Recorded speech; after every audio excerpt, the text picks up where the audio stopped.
Salut à tous, très heureux de vous retrouver pour une nouvelle saison de Gym Tonic. Alors certes, on aurait préféré débriefer un meilleur résultat que cette défaite 2-0 face à Benfica, mais tout de même, on ne boude pas notre plaisir d'être à nouveau avec vous pour commenter chaque semaine l'actualité de l'OGC Nice. Et cette saison encore, nous avons décidé de frapper très fort d'entrée puisque nous avons le grand plaisir d'accueillir celui qui est encore officiellement président de l'OGC Nice pour quelques jours, c'est le président Jean-Pierre River. Bonjour président. Bonjour, plaisir partagé avec vous. Voilà, merci d'avoir accepté notre invitation. Alors, à la surprise générale, un petit peu quand même, vous avez annoncé il y a de cela un mois environ que vous allez quitter la présidence de l'OGC Nice. Ce sera le 20 août prochain officiellement. Vous vous en êtes déjà expliqué, aux côtés d'ailleurs de votre successeur Fabrice Bocquet. Mais on a encore plein de questions à vous poser, en espérant même quelques petites révélations, sait-on jamais.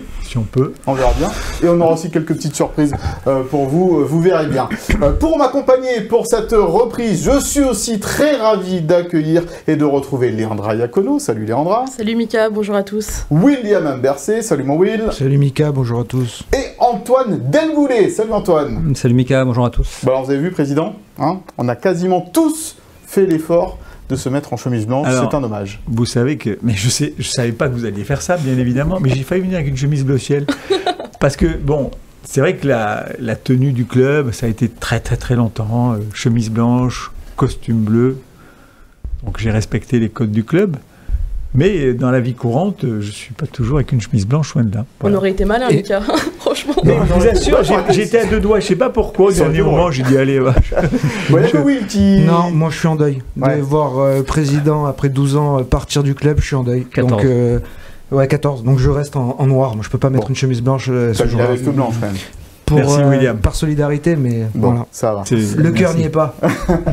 Bon, au sommaire de cette émission, nous reviendrons bien sûr donc sur ce revers 2-0 contre Benfica qui a anéanti quasiment tout espoir de Ligue des Champions cette saison pour les Aiglons. Le focus se portera sur Terran Moffi, titulaire en attaque hier soir, mais encore loin du compte. Doit-on croire au miracle?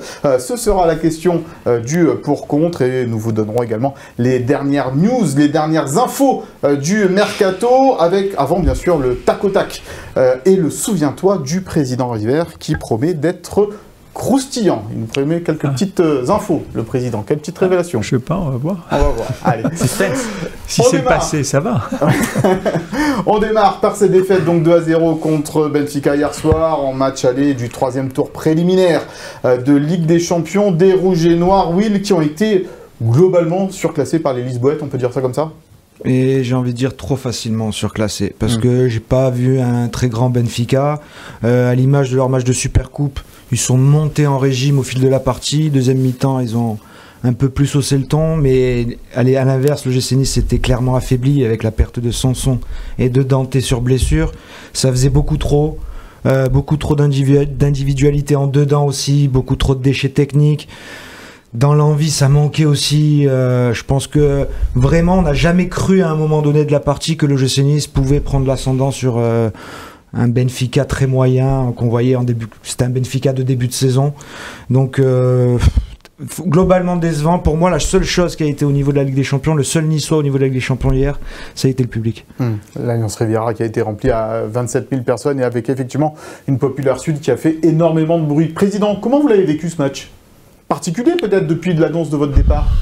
Non, pas particulier. Je l'ai vécu comme les autres matchs. Bon, avec l'envie que le club réussisse, parce qu'on avait envie que le club gagne. Bon, c'est vrai qu'on a senti quand même... en première mi-temps, c'était assez équilibré. Et puis après, effectivement, il y a eu des faits de jeu peut-être qui ont un peu pénalisé l'équipe. Et puis, il y a une différence entre les deux équipes. Il y a un écart. Et il s'est vu. Généralement, quand on a un écart entre deux équipes, il y a un moment ou l'autre où ça bascule. C'est dommage. 2-0, c'est dommage parce qu'à 1-0, on a toujours un peu plus d'espoir. Bon, 2-0, il faut quand même y aller. On ne sait jamais. Le football est fait de choses imprévisibles. Ça peut arriver. Bon, même si on sait que ça va être très compliqué. Mais on peut tenter le tout pour le tout. Imaginez, vous marquez un but, vous mettez à y croire. Vous en mettez un deuxième. Vous êtes en train de dévoiler le pour-contre de Leandra tout à l'heure. Bon, non mais je veux dire, sourire, on est obligé de rester, on peut pas se résigner et se dire tiens bon on prend pas, on n'y va pas. Il faut y aller. Puis il faut jouer. Bien sûr que si on regarde le match d'hier, on se dit bon on a une chance quasiment nulle. Mais il faut toujours y croire. Un match de foot, ça reste un match de foot. Les stats de cette rencontre entre Nice et le Benfica de Lisbonne, donc avec évidemment des statistiques en faveur du Benfica au niveau de la possession, au niveau des tirs cadrés, des ballons touchés dans la surface adverse, un peu plus de fautes commises également. Est-ce que cette équipe de l'OGC Nice, elle a été prise techniquement et dans l'engagement aussi, Leandra, hier soir? J'ai trouvé, on sait que Benfica a eu une préparation un petit peu perturbée et courtée avec le mondial des clubs, mais au final, ils n'ont jamais eu à élever leur niveau une seule seconde. C'est une équipe qui a joué dans un fauteuil, qui, à part Boudaoui, qui a récupéré quelques ballons, n'a jamais été bousculée, donc a pu petit à petit monter en puissance, sans vraiment, à un moment donné, avoir aucun doute. C'est ce que disait William, on n'a jamais senti cette équipe en difficulté. Et c'est aussi parce que Nice a été un peu en dedans, timide. Moi, j'ai pas vu une équipe qui avait envie de bousculer un favori. Compte tenu de l'effectif actuel, Antoine, de l'OGC Nice est mis à disposition de Francaise. On parlera des blessés encore tout à l'heure. Est-ce qu'au final, cette équipe de Nice, elle a fait ce qu'elle pouvait faire de mieux hier soir? Comme l'a dit très justement Francaise hier soir, l'équipe elle a donné quasiment 100% de ce qu'elle pouvait donner. Mais pour un match comme ça, déjà, je pense qu'il aurait fallu qu'elle soit à 200%. Il aurait fallu aussi un brin de chance. Par exemple, si Klose arrive à marquer son but au 6 mètres, bon, il est sur son pied gauche, il n'arrive pas à bien frapper. Et ça change tout parce que juste après, derrière, c'est Benfica qui marque. En fait, pour gagner ce genre de match et pour essayer de passer, il faut de la chance et être à 200%. Vu l'effectif actuel de l'OGC Nice, et ce qui n'était pas le cas hier soir. Bon, on va l'écouter justement, Francaise, tu as bien résumé sa pensée. Le coach de l'OGC Nice hier soir en conférence de presse devant la caméra de Phil Bertine. On était prêt à faire ce match-là qui aujourd'hui, je pense sincèrement qu'on n'était pas loin des 100% de ce qu'on pouvait faire ce soir. Voilà. Et forcément, quand je dis ça, c'est qu'il en manque face à ce type d'adversaire. Parce que c'est un adversaire qui fait la Ligue des Champions tous les ans. C'est un adversaire de niveau de Ligue des Champions. Et voilà, qui a des joueurs avec une expérience, une dimension différente. Voilà. Nous, on construit. Voilà, eux, ils ont déjà l'habitude d'être sur les hauteurs, sur les sommets. Et on voit la différence ce soir, c'est tout, voilà, tout simplement. Son émoi assez fort, président, de la part de Francaise. On trouve presque assez résigné déjà dans cette double confrontation, en tous les cas. Non, mais pour rejoindre ce que disait Antoine, un match de football, des fois, bascule à pas grand-chose. Vous savez que vous avez un adversaire qui vous est supérieur. Première mi-temps, ça tient. Si effectivement Jonathan Klose pousse le ballon, bon, c'est pas facile. Hein. Ce qu'il fait avant, c'est formidable. Il est en bout de course. Et au dernier moment, il est en bout de course. Ouais. Donc on manque de lucidité, on manque de beaucoup de choses. Mais il la met au fond, c'est plus le même match. Hein. Parce que souvent, un match, ça bascule dans la tête aussi. Hein. Et je pense que quand on prend le but, plus les circonstances concernant Morgan et Dante, ça a mis un coup de massue aux joueurs. C'est pas l'excuse. Oui, parce qu'on n'a pas senti de réaction derrière. Quoi. Mais moi, j'aurais aimé peut-être en fin de match un peu de folie. Quoi. Voilà, on tente, on n'a plus rien à perdre. Après, c'est toujours compliqué. Tant que vous êtes 1-0, vous dites, bon, bah, faut pas que je me découvre trop non plus. Mais après, on est sanctionné. Voilà, c'est dommage. C'est dommage aussi parce que le stade avait été à la hauteur de l'affiche. Ah oui, vraiment. Et le stade avait mis les joueurs dans des conditions à aller chercher cette folie un petit peu. Mais il n'y avait pas les armes. C'est vrai qu'il a fait beaucoup de bruit, le stade. On va entendre la réaction également du nouveau portier de l'OGC Nice, Yvan Diouf. Il y a évidemment de la déception, de la frustration chez les joueurs niçois. Frustré parce que je pense que 1-0 c'était peut-être ce qui reflétait le plus le match, même s'il y a eu des bonnes choses qui ont été faites ce soir. On n'a pas réussi à être très dangereux offensivement et je pense que le 1-0 nous mettait dans de meilleures conditions pour le match retour, donc forcément frustré. Non, pas impossible, parce que ça reste du football. Dans tous les cas, ça aurait été difficile. Qu'on gagne ce soir ou qu'on fasse un match nul, ça aurait été un match retour difficile. Là, d'autant plus difficile avec 2 buts à remonter, mais pas impossible. Voilà, Yvan Diouf. Will, fautif peut-être sur le deuxième but. Lui, il dit qu'il est masqué, qu'il ne voit pas la balle arriver. moi, c'est fautif. Voilà, Ouais. prendre une frappe de 30-35 mètres comme ça, il y a un rebond avant, ok, mais je suis vraiment pas rassuré par Il faisait un bon match jusque-là, par quand ce même. gardien. Ouais, il a fait un bon match. Dans les sorties, en tous les cas. Ouais, peut-être. dans les Un peu moins dans le jeu au pied. sorties, mais jeu au pied, ouais, il a des grosses difficultés, mais moi, globalement, je vois une équipe trop affaiblie par rapport à ce qu'on avait la saison dernière. Quand tu perds sur blessure, ça c'est pas d'un choix, mais Youssouf derrière. Après, tu combines avec la perte de Marcin Boulka. Devant, tu perds Laborde-Guessant, tes deux meilleurs buteurs, et tu les remplaces par, pour l'instant, un garçon qui revient de croiser, Terem Moffi. On attaque ce match, mais avec une équipe qui est à 60% de celle de l'année dernière. Et ce qui m'ennuie, en fait, c'est que ça rejoint tout le discours depuis la fin de saison dernière. J'ai l'impression que cette 4e place, c'était le Mistigri. Fallait pas l'avoir. Ah, c'est pénible de passer par le préliminaire. Alors que moi, je trouvais ça génial. Je dois être fou, mais je trouvais ça génial. Une opportunité pour l'OGC Nice de jouer un préliminaire de Ligue des Champions. C'était plus arrivé depuis 8 ans. Et pourtant, on l'a vécu comme une catastrophe, comme une chape de plomb. Ouais, mais attention, on budgétise la Ligue Europa. En fait, on n'avait pas envie de le jouer, ce match-là. Et j'ai l'impression qu'en fait, hier, j'ai rencontré quelques supporters avant le match qui me disaient, on n'y croit pas. Mais dans la tribune, ils y ont cru, ils ont fait que chanter. Et j'ai vu une équipe, moi, qui, je pense, n'y croyait pas, mais que sur le terrain, n'y croyait pas non plus. Mais elle a fait ce qu'elle pouvait, après, elle avait ses armes. Hein. Moi, je condamne personne sur le terrain. Par contre, dans les décisions, il y a beaucoup de choses que je trouve très étranges pour préparer un match de préliminaire de Ligue des Champions. Il est sévère, le président Will? Non, ce qui est une certitude, c'est que tout le monde a envie de la jouer. Une 4e place, c'est pas une catastrophe. Pour moi, c'est pas une catastrophe. La difficulté de la 4e place, sur le plan budgétaire, c'est de vous dire, bon, risque ou pas risque? Elle est là la question. Parce que vous prenez le risque de faire les investissements pour la jouer et vous l'avez pas, ça fait très mal. Donc, il n'y a pas eu personne au club ne s'est dit « Ah, c'est une chape de plomb, cette 4e place, c'est la pire place qu'on puisse avoir. » Non, c'est la mauvaise place parce qu'on n'est pas qualifié directement et qu'on a ces tours de barrage et on connaît déjà l'histoire qu'on a vécue auparavant. Mais personne dans le club n'avait pas envie de cette 4e place. Voilà, après, il y a des clubs qui prennent des risques. Nous, on a pris une position de ne pas prendre de risques sur le plan financier. Voilà, après, on peut refaire l'histoire. Bon, voilà, moi, je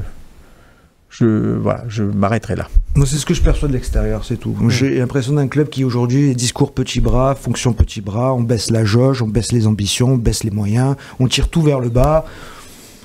C'est la sensation que j'ai. C'est peut-être pas un discours aussi réaliste par rapport à ce qu'est le football français et l'état de l'OGC Nice. C'est pour ça. Moi, je pense que même par rapport à Ineos, je pense que s'il y avait peut-être une année, un été où tu peux peut-être jouer une vraie carte par rapport au championnat de France, c'est cette année. Parce que Nice finit dans le top 4. Il n'y a pas de Manchester en Coupe d'Europe. Les autres ne pourront pas se renforcer vu que les droits TV sont très faibles. On le voit, le mercato est très plat pour tout le monde. Alors que là, tu mettais une petite pièce de plus sur le l'OGC Nice, tu te renforçais convenablement, et là, tu gardais cette avance que tu as sur les autres. Et les Lions, les Rennes et compagnie, tu les laisses derrière. Là, aujourd'hui, tu nivelles, tu te mets à leur niveau, et tu vas passer derrière. Je suis assez d'accord avec Will là-dessus. Attention que Rennes a un gros budget. Hein. Oui, non mais... Gros budget. C'était peut-être l'essai de faire l'effort, justement, avec Manchester, la fin de la fiducie, des choses comme ça. Je peux vous parler du passé. Le présent et l'avenir, il ne me concerne plus. Voilà. Bon. Comment aborder ce match retour, mon cher Antoine? C'est une question qu'on a posée à Francaise, il en parlera derrière, mais je voulais savoir ton avis d'abord. C'est une très bonne question. Après, bien c'est sûr, faut pas lâcher. Hein, tu joues. Fallait pas me la poser. Après, c'est sûr qu'il faut pas lâcher. Tu joues quand même la Ligue des Champions. Tu vas jouer dans un super stade. Stade de la Lousse, peut-être sur un des plus beaux stades du monde. C'est vrai. Voilà, et je veux dire, tu peux pas lâcher. Il faudra évidemment tout donner. Alors moi, je sais pas quels sont les pourcentages de qualification après à part du 0-2 à domicile, ils doivent être infimes quoi. Mais bon, et tu vas tout donner. Puis tu joues en Ligue des Champions, tu joues une fois tous les 8 ans, donc il faudra essayer de faire le maximum. Voilà, et puis ça te permettra peut-être d'apprendre encore un petit peu. Voilà. Bah justement, c'est à peu près ce que dit Francaise, l'entraîneur de l'OGC Nice. On lui a posé la question comment aborder ce match retour. Écoutez le coach niçois. Le match retour, on doit l'aborder avec la même détermination qu'on avait au départ de ce match. Alors forcément, c'est à l'extérieur, ils mènent 2-0, mais c'est un match qui malgré la déception, en plus de prendre un deuxième but comme ça, mais c'est des matchs qui doivent nous faire grandir, enfin en tout cas nous aider à grandir, car nous dire voilà ce que c'est le très haut niveau en fait. Voilà, et nous On va espérer qu'on va tendre vers ce très haut niveau, mais on n'y est pas. Voilà, ces équipes qui sont régulièrement dans les 16 meilleures équipes d'Europe, on n'en est pas là. Voilà, on n'en est pas là, c'est là juste la réalité. Mais par contre, d'affronter ce genre d'adversaires, de voir ceux qui s'en sortent, ceux qui ont un peu plus de difficultés, ça doit montrer à tout le monde le chemin qui reste à parcourir, individuellement et collectivement. Ah, on apprend dans la défaite, même quand elles sont dures, même quand elles sont logiques au final. On apprend toujours. Et des fois, il y a des défaites qui vous apprennent plus que des victoires. Après, voilà, moi, le match retour, le coach est très bon pour ça, mais moi, effectivement, match retour, il n'y a rien à perdre. Vous irez Bien sûr. Bien sûr que j'y vais, mais je préfère, à la limite, je vais vous dire une bêtise, je préfère perdre 3-0, avoir tout tenté, que faire un 0-0. Perdre les armes à la main. Ouais. Avec panache. Avec panache. C'est toujours mieux, effectivement. On va continuer de parler de ce Nice-Benfica à travers le focus.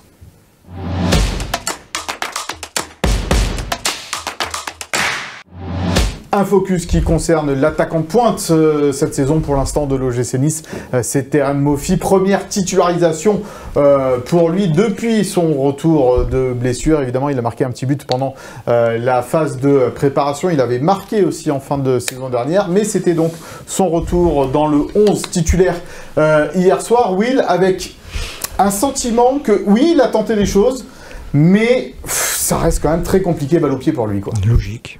Logique. Moi, je vois un garçon qui n'a pas joué quasiment de la saison dernière, qui est arrivé en fin de saison à l'énergie, qui marque la dernière journée contre Brest. Il marque en amical aussi un très beau but, mais on le voit, il a besoin de temps, ce joueur. Et puis on le sait que dos au jeu, dos au but, dans les remises, c'est pas son point fort. Lui, c'est dans la course, dans l'espace, dans la profondeur. Et le seul ballon qu'il a un peu dans l'espace, il fait grand pont, il frappe. Alors il cadre pas, mais il fait quelque chose. Et franchement, on pouvait très difficilement en attendre plus d'un Terem Moffi qui revient de blessure. Et moi, là, encore une fois, où je suis dégoûté, c'est que Franck Hayes, il n'a que Terem Moffi pour ce match-là à mettre. Voilà. Et Bernard Nguéné. Voilà. Qu'est-ce qu'on peut faire de mieux quand je me rappelle que Franck Hayes, il est venu à Nice pour passer un cap après Lens, je le cherche, le cap. Ouais, là, c'était compliqué pour Terem Moffi. On dit qu'il a quand même tenté, mais c'est vrai qu'il était... Avec le ballon dans les pieds, on avait l'impression qu'il ne savait pas trop quoi en faire à un moment donné. Ouais. Est-ce qu'il a perdu de sa technique aussi un peu, Moffi, là, pendant cette période-là? Je pense pas qu'il ait perdu sa technique, mais après, le football, c'est des sensations. On sait que là, il y avait une défense quand même qui arrivait très fort, il y a de la densité, donc forcément, quand tu es moins en confiance, quand tu n'as pas ces sensations-là, tu as peut-être moins la vista aussi. Par exemple, quand il doit décaler Buonanni, la passe elle est à 4 mètres, il fait pas le bon choix. Tout le stade le voit, sauf lui, quoi. Bah, c'est ça. Et ça vient aussi du fait que ça fait longtemps qu'il n'a pas joué. Première titularisation depuis 15 mois, on se rend pas compte quand même. Enfin, le football, à ce niveau-là, c'est un grain de sable dans une machine. Donc il faut vraiment avoir du rythme, et il lui manque un petit peu cette confiance-là. Il l'avait gagné un petit peu avec ce but contre Sheffield, un beau but d'attaquant. Là maintenant il va falloir faire mieux, mais c'est vrai que moi j'ai du mal à lui en vouloir. J'en veux plus par exemple à un Buonanni de qui j'attendais beaucoup, parce que voilà, pour lui c'est la saison de la confirmation, il avait fait une énorme préparation, que Terem Moffi qui a essayé, qui a donné, qui a eu des occasions, même si c'était des petites occasions, parce que Troubin il n'a pas eu un arrêt difficile à faire, mais j'ai pas envie de l'enterrer trop vite, Terem Moffi. Après, comme l'a dit William, Bernard Nguéné derrière, qui a fait une bonne prépa aussi, mais c'est trop jeune. Ragpo qui a été prêté à Montpellier. Malheureusement, il y a aussi Königsdörfer, cette visite médicale qui a été très mal vécue au sein du club. Ça a été vraiment un énorme coup dur parce que... Oui, mais alors ça, Landra, moi je suis d'accord, mais ça fait 4 ans qu'il a un emplâtre sur le genou, ce joueur-là. Pourquoi on va s'intéresser à un joueur qui a un emplâtre sur le genou? Parce que ça fait 3 ans qu'il est le joueur qui joue le plus à Hambourg. Voilà, alors à ce moment-là, tu sais, tu prends le risque et tu le fais signer. Oui, mais t'as pris le risque avec Terem Moffi, ça a pété. À 30 millions. À 30 millions. Ouais, d'ailleurs, on en parle souvent du prix du transfert président de Terem Moffi. Pour l'instant, le retour sur investissement, on va pas dire que c'est idéal. Terem, je suis d'accord avec Leandra, il faut lui laisser du temps. Il n'a pas joué depuis 15 mois. Un joueur, ça tient à rien. Surtout un attaquant à neuf, c'est quand même très particulier. Il faut lui laisser le temps de revenir, effectivement. Après, le transfert de Terem Moffi, je me suis exprimé à l'époque sur le sujet, je ne vais pas y revenir. Non, mais après, il faut arrêter de croire que Terem Moffi, c'est Cristiano Ronaldo aussi. Terem Moffi, même quand il était là, quand il est arrivé, pour moi, j'ai toujours trouvé quand même limité techniquement. 11 buts, je crois, la première saison. Oui, il a marqué des buts quand on a joué à Monaco, quand on jouait qu'il fallait jouer en contre, bloc bas et en contre, c'est là qu'il est le meilleur. C'est Monaco, comme ça Paris, Bâle, voilà, il y a quand même des matchs importants. Il a marqué 11 buts en 4 matchs, enfin 5-6 matchs. Mais il a mis des buts d'attaquant aussi. Il a mis un but, le ciseau à Bâle était magnifique. C'est un vrai but d'attaquant. Je dis pas le contraire, mais il faut pas attendre que Mofi c'est pas Guessant. Mofi il est plus maladroit dans le jeu. Son pied droit c'est difficile. Hein. Donc moi j'ai jamais trouvé Mofi très bon techniquement. Après c'est un attaquant qui pèse, c'est un attaquant qui va dévorer les espaces, qui peut marquer, mais il faut pas attendre de lui qui va apporter comme Guessant, pas du tout. Donc c'est sûr qu'il faut un autre profil de joueur. Pas du tout le même style de jeu. Pas du tout. Déjà. Et puis il a pas eu non plus les ballons pour faire quelque chose entre guillemets hier. Sur les côtés, Janssen Buonanni, ils l'ont pas non plus servi dans des bonnes conditions. Est-ce que ça se traduit dans les stats pour Terem Mofi de cette rencontre entre Nice et Benfica? On va voir cela tout. Un pourcentage de duels gagnés assez décevant peut-être pour un joueur de son gabarit. 4 duels gagnés seulement sur 16, 71% de passes réussies, 3 tirs dont un cadré, une frappe assez molle sur Troublin. Mais c'est peut-être là le problème. Mais justement, à ma petite échelle de petit joueur amateur, le jour où je me suis fait une distension des ligaments croisés, quand je suis revenu sur le terrain... T'allais pas au duel. Mais t'as une appréhension. Tu vas plus maintenant, duel. T'as une appréhension, mais parce qu'il faut oublier la blessure. Il y a des matchs, il faut jouer. Et au bout d'un moment, la blessure, tu l'oublies, t'enlèves ta petite attelle, ton petit strap, et ça y est, tu passes à autre chose. Mais au début, pendant un moment, tu réfléchis à 2 fois avant de mettre le pied. Et donc ça aussi, ça fait partie des choses. Et quand t'as Otamendi en face de toi, tu sais que lui, il va pas l'enlever le pied. Donc c'est compliqué. Jouer contre Benfica, c'est pas jouer contre, sans manquer de respect, à la Auxerre ou Lorient. Ou Riron ou Valladolid. Donc voilà, ça y contribue aussi. Moi, encore une fois, je radote, mais ce qui est plus compliqué pour moi, c'est de partir dans un match comme ça en se disant c'est Terem Mofi, mon numéro 9 titulaire. Ça, c'est plus compliqué. On parlera tout à l'heure du mercato, évidemment, avec des pistes peut-être pour un futur numéro 9. En attendant, on va écouter Francaise à propos de Terem Mofi et les petits sifflets qu'on a pu entendre à la sortie du joueur niçois. Il sort de 15 mois sans jouer un match de compétition officielle. Donc, c'est une défense qui tient un peu la route quand même. Donc voilà, il s'est battu. Moi, je pense qu'il s'est battu. Bien sûr qu'il n'a pas tout réussi, mais il s'est créé des occasions. Il a beaucoup travaillé pour l'équipe. Moi, aujourd'hui, pour un joueur qui fait sa première titularisation sur un match de ce niveau-là, officiel, au bout de 15 mois, je suis plutôt satisfait de ce qu'il a fait. Voilà, Francaise satisfait de l'apport de Terem Mofi. On se satisfait quand même de pas grand-chose. Non, mais là, c'est normal. C'est le discours positif vis-à-vis de son joueur. Il peut pas dire. Évidemment, mais non, là, c'est du coaching par rapport à son vestiaire. Non, mais au-delà du coaching, 15 mois sans jouer, c'est énorme en football, surtout du haut niveau. Terem, laissons-lui le temps de retrouver son rythme. Peut-être ces petites appréhensions qu'il peut avoir. Et c'est pas de la faute de Terem, là, pour le coup. Pas du tout. Pas du tout. On peut l'accuser de rien, là. Sauf que le 5 août, il y a un match très important qui arrive et on sait que Terem Mofi va être dans cet état-là. C'est ça le problème. Je sais. Bon. On va passer justement... je peux pas vous... Le constat est là. On ne fait que constater pour le moment. On va passer aux blessés, justement, puisqu'il y en a eu encore, hélas, hier soir, face à Benfica. D'abord avec Morgan Sanson, touché aux ischio-jambiers à la 27e minute, puis Dante qui est sorti à la mi-temps. C'est la série noire, c'est la Shkogun qui continue, Will.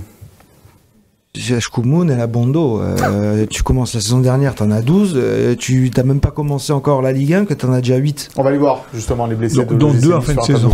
Donc 2 en fin de saison, c'est vrai, mais 3 Pubalgi cet été. Enfin, Ndombele remonte à plus loin. Mais Diop, c'était juste à la reprise. Pubalgi, et maintenant c'est Abdi. Je commence à me poser des questions. J'incrimine personne, mais... On a changé le staff de performance. Voilà. Bessière est parti. Est-ce qu'on garde la même méthodologie je ne sais pas. Mais au bout d'un moment, dire à chaque fois on a la Guy, on a la Shkumun, on a ci, on a ça... Peut-être qu'il y a peut-être des raisons aussi, je sais pas. Pas ça sur le compte de la pelouse parce qu'elle a été changée. Ouais, mais alors celle de la pelouse du centre, je sais pas. Est-ce que la pelouse du centre est de bonne qualité? Ça a été analysé en interne, évidemment. La pelouse du centre est de très bonne qualité. Bon, bah alors c'est pas ça. C'est pas la pelouse. On a eu des paires de pelouse compliquées, mais elles sont plus là. Ça a été analysé en interne, évidemment. Tout est analysé, tout est regardé. Enfin, on a modifié beaucoup de choses dans le staff de la performance, au niveau médical aussi. Bon, effectivement, il y a peut-être du travail encore à faire pour améliorer les choses, parce que c'est vrai qu'à un moment, voilà, la malchance, ça a ses limites.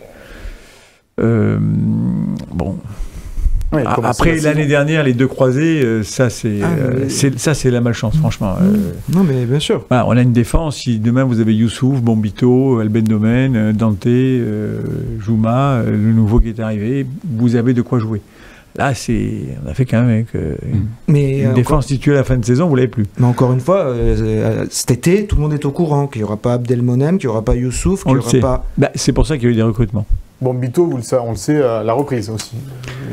Bombito, on l'a su à la reprise. Ouais. Dante, tu sais qu'il a 42 ans aussi, qu'il ne va pas jouer 30 matchs, tu le sais ça aussi. Alors ça a l'air moins... Alors, à l'heure où on enregistre cette émission, on n'a pas d'informations sur la gravité, la durée d'indisponibilité des blessures. Peut-être que vous l'aurez au moment où vous voyez cette émission, ça peut tomber ce soir. Les examens ont été pratiqués cet après-midi. Pour Sanson, on est quand même un petit peu plus inquiet que pour Dante, parce que les ischios, suivant le grade, ça peut être assez long. C'est ça, a priori pour Dante, ça serait moins grave que... Voilà, pas très grave, mais bon, quoi qu'il arrive, les examens vont parler. Pour Morgan Sanson, les ischios, on a vu qu'il a mis le t-shirt. Il était touché mentalement, touché physiquement, enfin c'était pas facile à vivre. Même pour nous, on était déçus parce que c'est un joueur, quand il est là, il apporte tellement. Et puis Dante Sanson, c'est les joueurs de Nice qui ont le plus de matchs de Ligue 1 à leur actif, donc c'est vraiment une expérience. Exactement, des cadres. Moi je suis plus inquiet pour Dante, parce que ça fait depuis la saison dernière qu'il commence à rater des matchs. La saison dernière. Mais là c'est pas le même genou. Ah ouais, c'est un problème ça commence à m'inquiéter un bout d'un moment. Mais c'est normal, après c'est l'âge aussi. Mais c'est pour ça que je dis ça. Mais ça aussi, tu le savais pas qu'il avait 42 ans, Dante, et qu'il commence à siffler un peu partout. Tu as raison, mais il y a les quantum de blessés, Mercato c'est toujours compliqué, il y a eu la Coupe du Monde des clubs au milieu, ça s'est arrêté. Moi je veux bien tout entendre, mais je vois pas quelque chose de concret. Moi quand je vois l'équipe qui attaque hier la Ligue des Champions, le préliminaire de la Ligue des Champions... Antoine, il faut espérer évidemment que cette malchance ou cette série s'arrête des blessés, parce qu'on ne va pas redonner à Francaise une équipe amputée de 12 ou 13 joueurs quand on va attaquer l'Europa League si jamais Nice ne se qualifie pas. Mais moi ce qui m'inquiète, c'est qu'en fait, dès que là le niveau s'est élevé, donc contre Benfica, tu as 2 blessés. Voilà. Dante, en plus, j'ai l'impression qu'il se fait ça, après je me trompe, mais j'ai l'impression qu'il se fait ça en tout début de match. En fait, sur un appui. Mais moi j'ai vu qu'il s'est commencé vraiment à se toucher. Mais j'ai vu qu'en début de match, il a eu un faux appui, il a grimacé. À un moment donné, quand il défend là sur un corner. J'ai payé 7,95€ pour voir le match. Non, mais j'ai eu cette impression. Donc je me dis, le niveau s'est élevé, pareil. Sanson, il a fait quand même une bonne préparation, il a joué les matchs, etc. Et puis là, dès que le niveau s'élève un peu, il accélère et il se pète. Après, en plus, il revient d'une longue blessure aussi. Donc c'est pas, pour l'avenir, c'est un peu inquiétant, quoi. Bon, on fera le point évidemment sur tous ces blessés un peu plus tard. Alors devant l'optimisme ambiant, on a décidé de faire un pour-contre très optimiste. Doit-on croire au miracle? On y va pour le pour-contre.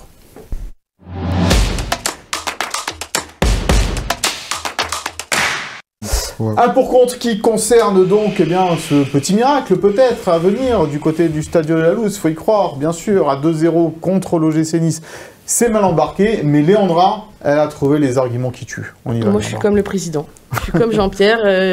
On est obligé d'y croire. Tant qu'il y a de la vie, il y a de l'espoir. Miracle, tu l'as dit, Mika. Un miracle, c'est une chose extraordinaire qui se passe avec peut-être une intervention divine. Le dieu du football qui va marcher avec le GC Nice, on ne sait pas. Comme on l'a dit, un but en début de match, un carton rouge, ça peut aller très vite. Moi, de toute façon, ce que je veux, c'est une équipe qui n'y va pas tête baissée. Je veux une équipe qui prend le match à bras-le-corps et qui tente des choses, parce que peut-être que Benfica va se dire que le match est gagné quoi qu'il arrive. Faut pas oublier que c'est une équipe qui, là, n'a pas été bousculée du tout, donc peut-être qu'ils se disent que c'est fait. Donc Nice va venir avec d'autres armes, peut-être bousculer un peu plus cette équipe, tenter des choses, et après on verra. L'important, c'est qu'ils sortent de cette double confrontation sans regret. Et là, c'est quand même mal parti, donc ils ont aussi des choses à prouver, ces joueurs niçois, avec leurs armes qui sont très limitées, qui profitent de ce moment dans un stade magnifique, comme l'a dit Antoine. Il y a notre confrère brillant de l'équipe, Régis Estelin, qui parlait aussi de l'exploit de Metz au FC Barcelone. La France l'a fait, pourquoi pas? De toute façon, on est obligé d'y croire. Et pour rajouter à toi, il y a aussi l'exploit de battre le Paris Saint-Germain la saison dernière au Parc des Princes 3-1.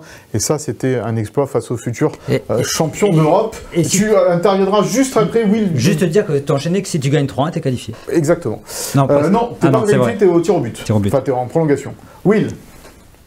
Je l'attendais hier, le miracle, en fait. Parce que pour moi, ça aurait été déjà un miracle de faire un résultat positif contre Benfica, avec cet effectif-là, avec cette préparation-là. Tu as quand même joué des matchs de préparation contre Aubagne, Nancy, Sheffield United. Donc voilà, en fait, on a eu le... Mais Feyenoord aussi. Mais un seul match de cohérent. Et le meilleur en plus, c'est celui-là où vous avez été le meilleur. Bon, mais un seul. Et voilà, donc hier, moi je l'attendais, le miracle, parce que tu étais à domicile, parce que tu avais un public qui te poussait, qui a répondu présent, tout le monde a joué le jeu. Et puis au final, face à un Benfica, franchement, de début de saison, t'as jamais rien vu. Donc moi j'attendais le miracle hier, je peux plus l'attendre encore une fois la semaine prochaine. Donc non, moi malheureusement je n'y crois plus du tout et je pense que c'est un bon match pour préparer la reprise de la Ligue 1 la semaine suivante contre Toulouse, un adversaire qui sera un peu plus de ton niveau. Et qui a eu des difficultés aussi lors de sa préparation. Vous croyez au miracle, Président ? Bien sûr. Moi j'y crains, il est impossible. Alors évidemment, si on prend les stats, je les ai pas, mais peut-être 1% de chance de réussir. Mais moi je pars du principe dans la vie que quand c'est impossible, eh ben on peut le rendre possible. Ça c'est votre phrase. Oui, mais parce que c'est vrai. Moi, toute ma vie a été conditionnée par ça. Chaque fois, je me disais, j'ai une chance sur 1000 de réussir. Ça me motivait. Bon, j'exagère un peu, une chance sur 1000, peut-être une chance sur 20 ou sur 30 ou sur 40. Ça m'a toujours motivé pour me dire, c'est pas possible, eh bien, on va le rendre possible. Donc, pourquoi pas ? Alors, évidemment, je pars pas à Benfica en me disant, hop là, formidable, on va gagner, c'est formidable. Non. Mais, voilà.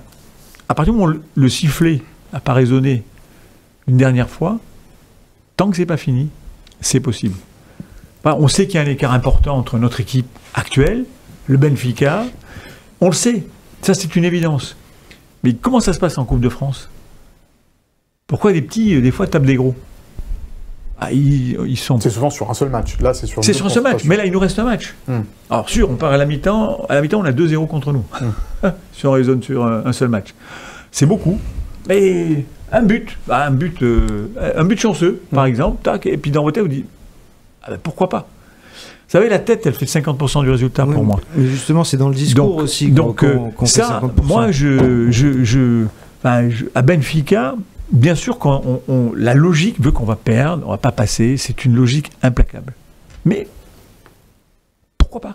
Il faut savoir parier contre le casino, parfois, mon cher Antoine. Tout à fait, moi je dis un but de Klose en début de match, un but de Ngueni juste avant la mi-temps, on tient le coup en prolongation, on gagne au tir au but. Donc Ngueni titulaire. Ngueni titulaire, un peu de Mofi, totalement.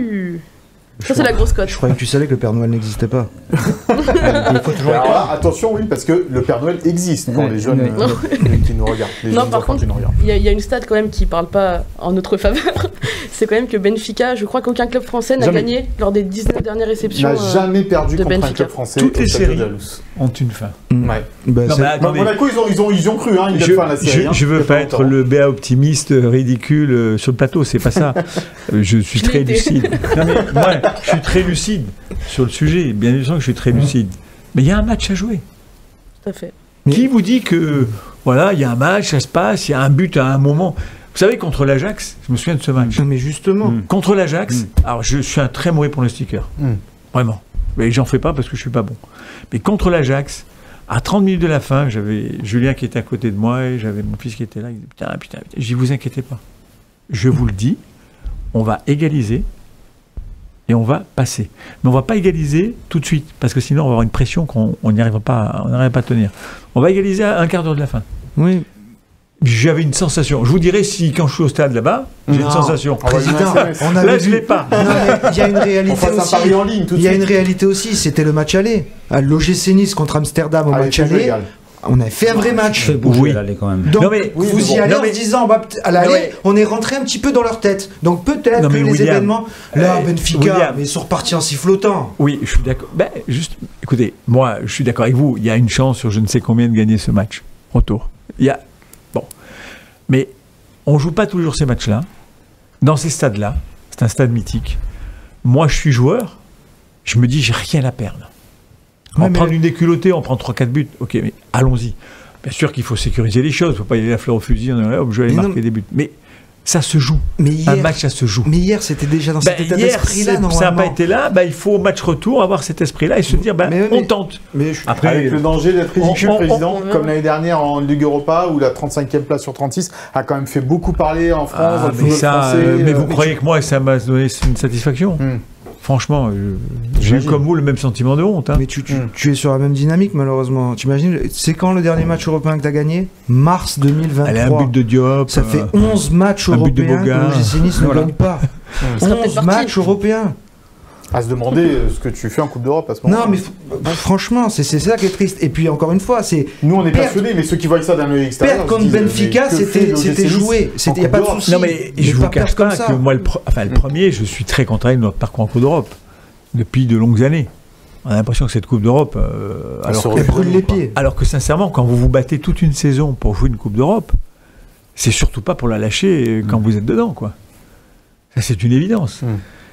Et bon, l'année dernière, on va l'effacer. On a une cascade. Moi, je suis persuadé que si on n'a pas cette cascade de blessés l'année dernière, la Coupe d'Europe, on passe. Hein. Mais alors, mais tranquille. Hein. Mais même avec les blessés, je me souviens du match à Ferencvaros, du match à Elfsborg. C'est des matchs qu'on doit gagner. Oui, je suis d'accord avec vous. Bon, on les a pas gagnés. Bon, voilà, on ne peut pas revenir à l'arrière. Non, mais ça montre que, quelque part, moi, je ne sens plus le discours de dire oui, on y croit, et c'est ça. Moi, je ne le vois plus dans ce club. Je ne le vois plus. En 2017, je l'ai vu. Ils ont été éliminés l'Ajax avec détermination, alors que l'équipe, franchement, tu regardes sur le papier 2017, tu regardes l'équipe d'aujourd'hui. Je prends celle d'aujourd'hui. Hein. Et bien pourtant, en 2017, la détermination, l'envie sont rentrés dans la tête de l'Ajax et ils l'ont fait. Là, je vois rien. Rien. Bon, on va finir là-dessus sur ce Nice-Benfica. Évidemment, on en parlera. Attendez, moi, je suis obligé de croire jusqu'au bout. C'est pas contre vous, hein, président. Je suis obligé. C'est pas ça, c'est l'opinion de Will, évidemment, et elle lui appartient. Voilà, et on espère peut-être que Will aura un grand sourire la semaine prochaine quand on débriefera ce Benfica. On lui repassera les images. Allez, on gagne, il court tout nu sur le terrain. Ouais. Mais même 1-0, gagner 1-0, de ne pas se qualifier, c'est déjà gagné. Non, c'est pas gagné ça. Non. Bah, ça serait gagné déjà un match européen. Ça serait mettre fin à une série. Voilà. T'as entendu le président court tout nu sur le terrain. Non, je lui ferai pas ça. Je lui ferai pas ça. Quelle horreur pour les gens. Je suis d'accord avec toi.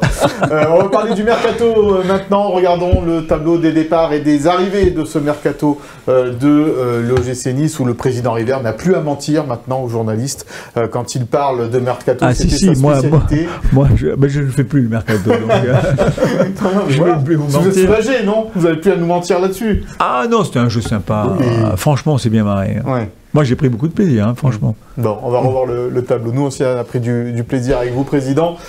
Isaac Johnson est arrivé, Yevan Diouf, Kojo Pepra-Opong, Gabin Bernardo et Djoumaba. Ce sont les arrivées, les départs. Marcin Bulka, Gaëtan Laborde, Evan Guesson. On a encore mis un point d'interrogation parce que c'est pas encore officiel, mais ça devrait l'être.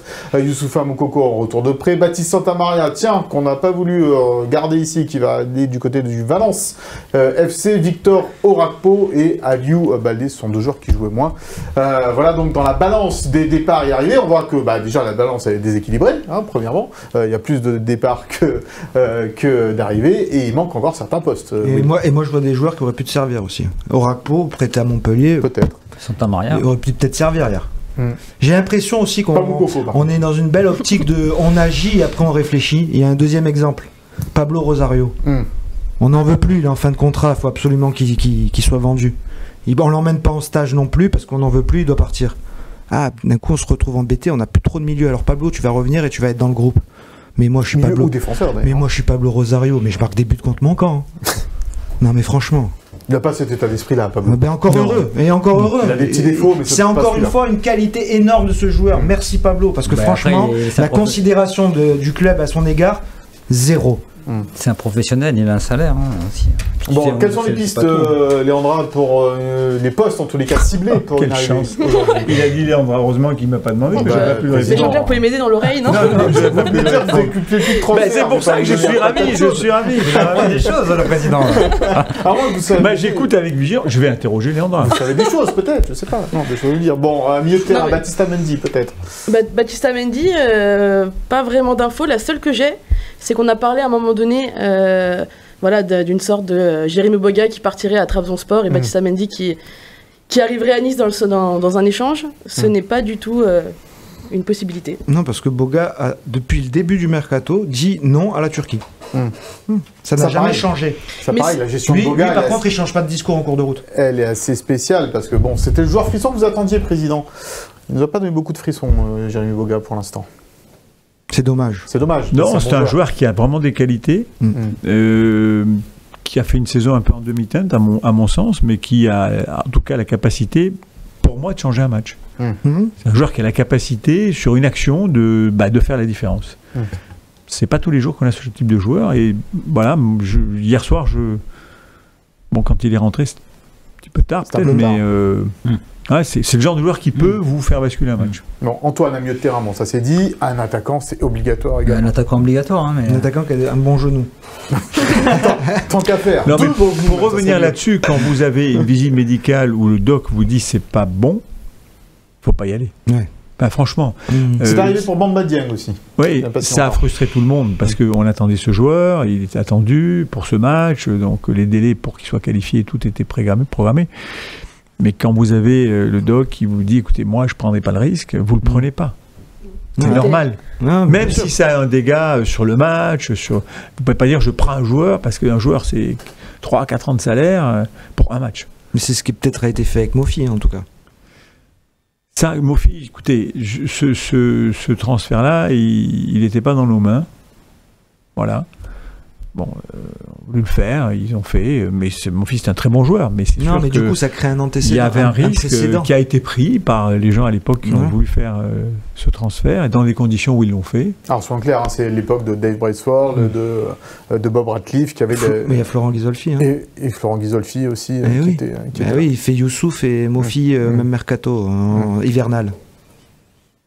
Bon, mais bon, c'est une leçon qui a été apprise entre guillemets. C'est pour ça, ça a créé un précédent et je pense que t'as pas envie de te brûler deux fois. Mais c'est dommage parce que c'était vraiment un énorme coup de cœur de Florian Maurice qui était persuadé d'avoir trouvé le candidat idéal là, pour densifier ce... il était très content. Bon, malheureusement. Donc, voilà. Mais après, on a vu depuis le début du mercato que les pistes qui sont un peu évoquées comme ça dans les rumeurs mercato sont rarement celles qui se concrétisent. Ouais. Donc on va faire confiance au sous-marin, même si Florent travaille bien.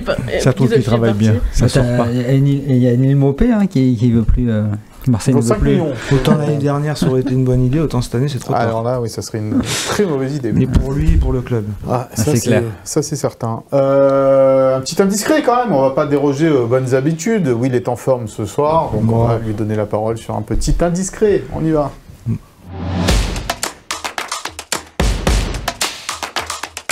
Indiscret mercato, mon cher Will? Si Youssouf il n'avait pas été blessé, il était déjà vendu. Arabie Saoudite. D'accord, il le voulait. C'était le premier joueur qui aurait dû prendre la direction de l'Arabie Saoudite. C'était quasiment bouclé. Malheureusement, il se fait les croisés. Voilà. Neom lui aussi ou un autre club Non. Bon, on dira pas le club. Non, bon. Mais tu avais déjà une belle somme d'argent assurée.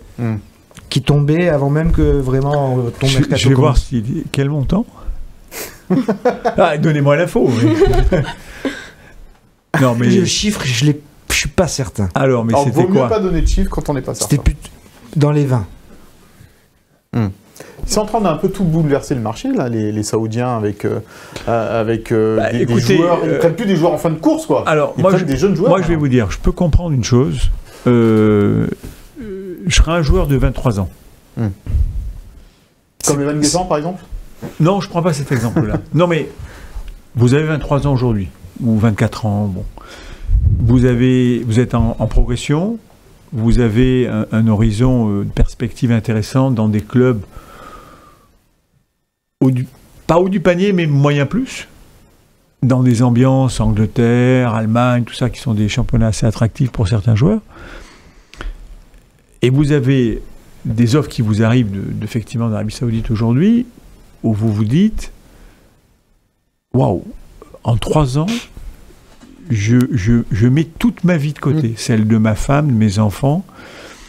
Et quand vous avez 27 ans, si vous avez continué à bien travailler là-bas, vous pouvez revenir en Europe et faire la carrière que vous auriez peut-être aimé. C'est un peu le pari qu'a fait Marcin Bulka, on peut le dire. Peut-être, mais moi, je peux comprendre. La carrière d'un joueur, elle est courte. Alors, évidemment, ils jouent au foot pour jouer au foot. Les garçons, ils se sont battus pour être là où ils sont. C'est pas facile d'être là où ils sont. C'est des gagnants, ceux qui sont là. Parce qu'il y a tellement de gens qui veulent être à leur place. Mais je peux comprendre qu'un joueur, aujourd'hui... Moi, l'argent n'a pas été ma motivation dans ma vie. Mais quand vous savez la fragilité de la carrière d'un joueur, et que vous vous dites, en 3 ans... moi, les sommes qui sont distribuées aux joueurs aujourd'hui me font m'affole un peu parce que je me dis, mais dans la vraie vie, il faut avoir pris beaucoup de risques, travailler énormément pour arriver à effleurer ces sommes-là. Mais quand un joueur peut prendre 20, 30 millions net en 3 ans, oui. Waouh, vous dites, avec ça, s'il n'est pas idiot, quoi, en fait, s'il n'est pas idiot, Il s'assure. il a sa vie entière qui est, s'il fait les bons placements, les bons investissements, s'il crame pas tout, il a une vie entière. Et pour ses enfants aussi. Non, mais pour ses enfants, tout ça. Donc, ce que je veux dire, c'est que je peux comprendre qu'il y ait des joueurs, parce que souvent on critique les joueurs qui partent. Mais moi, je serais un... Il y a un joueur qui m'a dit, vous auriez dû être agent presse. Mais... Ça vous aurait plu ? Non. Non, par contre, bien Vous avez trop de moralité ? Non, parce qu'on peut être agent et avoir de la moralité, mais je pense que conseiller la vie des gens, des jeunes, quand vous avez de l'expérience, je ne vais pas être agent de joueur, je vous rassure, hein, mais oui, les guider ou leur donner un peu le peu d'expérience que vous avez de la vie, franchement, je peux comprendre qu'il y a des joueurs qui se posent la question et qui partent. Encore faut-il qu'ils vous écoutent, parce que la jeune génération, maintenant, c'est un peu plus compliqué pour écouter. Mais évidemment, de toute façon, je ne suis pas agent de joueur, je ne ferai pas agent de joueur, mais je peux comprendre ça. Non, mais on peut comprendre, et aussi, on peut comprendre qu'il y en a qui n'avaient pas du tout envie d'y aller. Bien sûr. Evan Guessant, par exemple ? Oui. Tu l'as Par écrit, exemple, oui, Evan Guessant, il n'avait pas envie. Sportivement, c'est pas quelque chose qui le challengeait. Lui, s'était déjà projeté et l'histoire lui donne raison. Aston Villa, super club, bien sûr, super entraîneur, super transfert, bien vendu pour l'OGC Nice. Oui. C'est bien vendu, 35 avec les bonus. C'est pas 35. Avec les bonus. Non, donc ça c'est sera... moins que ça, mais c'est peu importe. Mais peu importe, mais c'est bien. Mais de toute façon, c'est je pense qu'Evan... Non, je parle pas des transferts, mais c'est un peu moins. Mais Evan, je pense qu'il vaut plus que ça. Mais l'avenir nous le dira. Mais vous avez un joueur qui veut partir là, c'est un joueur qui est formé au club, c'est un joueur qui mérite qu'on le respecte, et le club l'a respecté, et a répondu à ses attentes. Mais je pense qu'Evan, c'est un garçon qui peut partir plus cher que ça. Mais si on me pose la question, est-ce qu'il part à ce prix-là et à Aston Villa, je dis oui. Parce que c'est un joueur formé au club, il a une opportunité à laquelle il a travaillé pour ça, il mérite qu'on lui donne ça. On peut gratter quelques millions en plus, bien sûr, ailleurs, peut-être. Mais quand il y a ça, humainement parlant, moi, ça a été ma position, c'est de dire non, il part. Humainement parlant, quand vous avez un garçon que vous trouvez qui sait bien comporter le club, alors après, à la fin, les agents font que il y a des choses qui peuvent se passer, peu importe. Mais il faut respecter aussi un joueur qui a été formé chez vous. Ouais, mais toi, tu es un romantique du football. Non, je ne suis pas un romantique. Moi, je vais dire une chose. Si je dis que je suis en deuil, je vais aller au bout de mon raisonnement. Si je dis que je suis en deuil, et je le suis vraiment, parce que je pense qu'aujourd'hui, à l'OGC Nice, humainement, il va avoir un très très très gros manque. Vraiment. Tu dis après le départ du président River. Au départ du président River. Mais je le dis moi, je vous demande pas de confirmer, président José. Mais moi je vous le dis parce que moi je suis niçois. Ça fait donc 14 ans que vous êtes là, 14 ans que je croise des gens de tout horizon. Des gens qui travaillent chez vous, des gens qui vous ont croisé dans la rue. C'est toujours la même chose. Ah, monsieur River, la grande classe. Avec tout le monde. Avec la chemise blanche. Avec la chemise blanche. Mais voilà, mais même les petites mains qui travaillent chez vous, toujours, on sait que monsieur River, vous avez une grande classe et un grand respect pour les gens. Vous êtes humain. Et je pense qu'aujourd'hui, à l'OGC Nice, c'est une très grosse perte, la dimension humaine de monsieur River.